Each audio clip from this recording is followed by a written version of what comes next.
Real love is very rare, and the idea that we have about love is the escape from the real one.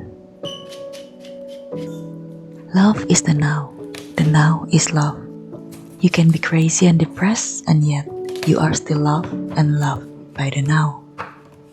We have drifted too far from love.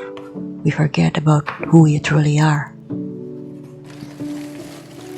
We are trying to get people to love us. We try to define love and hold on into love.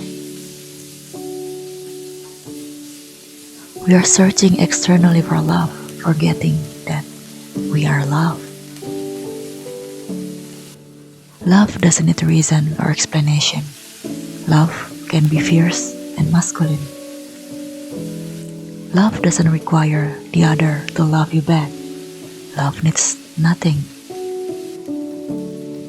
Just like a mother's love for the child, no matter what the child do, a mother's love will always be available. Love yourself deeply into the core until you weep and freed by love. Love is always available, right here, right now. It depends on how open our heart is to receive love.